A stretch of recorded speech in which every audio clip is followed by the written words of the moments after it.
New videos every day. Life wisdom.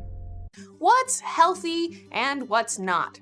It seems like what was healthy last week is now unhealthy, and what was unhealthy last week is now healthy.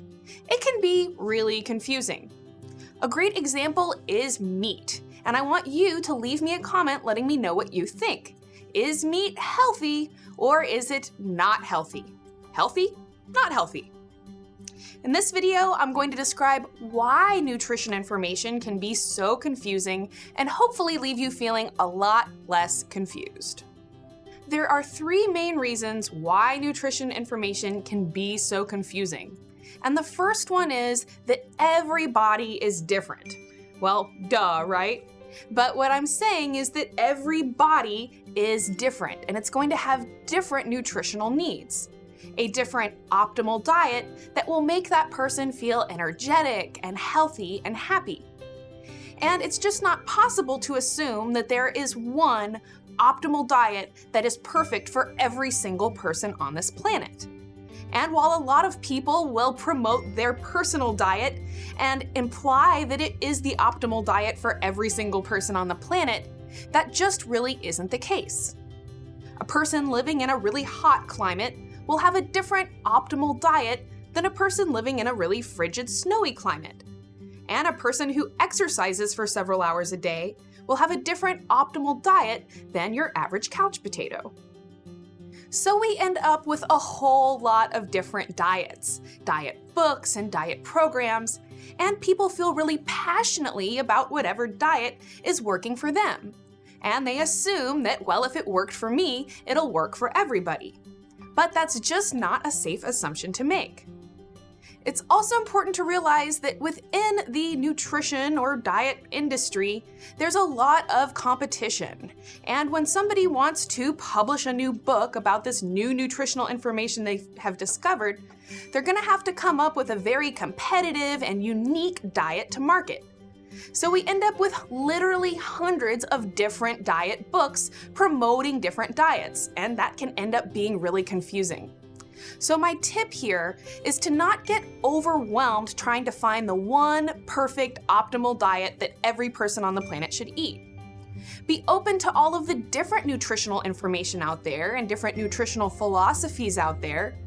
Don't be overwhelmed when it seems that nutritional information is conflicting, and focus on finding the diet that works best for you. The second reason that nutrition information can be so confusing is that foods are not just good or just bad. Well, maybe some foods are just bad, like your fried foods, your processed foods, or refined foods, anything that has a really long ingredient list, or is your standard fast food or junk food that we all know to avoid. For more information on those bad foods, you can watch my video, What Not to Eat, or Junk Foods versus Superfoods. But as much as we'd like a simple black and white guide of what to eat and what not to eat, it's just not that simple. Because among the remaining foods, some of them have health benefits and also have negative health effects, especially if consumed in excess. Peanuts are a really great example. Some people are deathly allergic to peanuts and cannot eat them at all. But for other people, peanuts will be a really healthy source of monounsaturated fats and antioxidants. We can also look at the example of coffee or red wine. Consumed in excess, these beverages are known to have very negative health effects. But research is now finding that these beverages may actually provide health benefits. But does that make them healthy foods? Not necessarily. Because we could get those antioxidant benefits in other ways without having the caffeine and alcohol that we get when we consume red wine and coffee. So this tip is to don't fixate on trying to make a black and white list of good foods and bad foods. Recognize that some foods will be good for some people and bad for some other people. Some foods will have benefits when consumed in moderation and severe negative health effects when consumed in excess.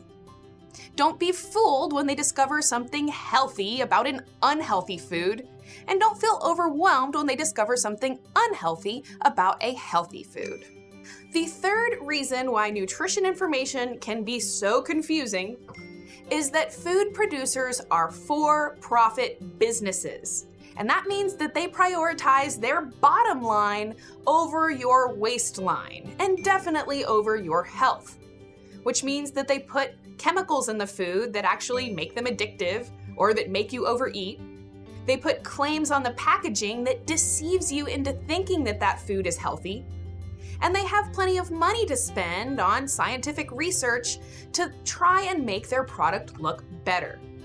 So if you're Coca-Cola, for instance, and you're completely loaded because you manufacture the #1 most sold grocery store item, then you have plenty of money to spend on advertising campaigns, to spend on scientific research that makes your product look good, and to spend on lobbyists to convince the governmental regulatory agencies like the USDA and the FDA to leave your product alone.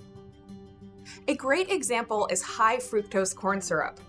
The Corn Refiners Association of America has spent a whole lot of money funding research, which ultimately finds that high fructose corn syrup is a perfectly safe thing to consume. And between the Corn Refiners Association and Coca-Cola, they've got plenty more money to spend educating consumers about this information. But if you ask someone who doesn't have a financial incentive to lie about high fructose corn syrup, like us here at Psyche Truth, and we do have a couple of videos on the topic, well, then they will tell you that high fructose corn syrup contributes to overeating, obesity, diabetes, metabolic syndrome, and in my opinion, is just not a safe thing to consume. We can also return to the examples of coffee and red wine. These are huge, very big money-making industries that have plenty of money to spend on scientific research that will find positive health benefits associated with those foods. So this tip is to recognize that there are a lot of different people out there making nutritional claims. And a lot of those people have a financial incentive to sell more of whatever food they produce. And in some cases, that means a financial incentive to bend the truth, withhold information, or just all out lie. So what the heck do we eat? We ruled out all the really horrendous foods, the fried foods, processed and junk foods. And what we're left with, vegetables, grains, beans, meat, there's still a lot of controversy around those food groups. So in a future video, I'm just gonna give you a basic rundown on nutrition information so you can make sense of what good foods you should be eating.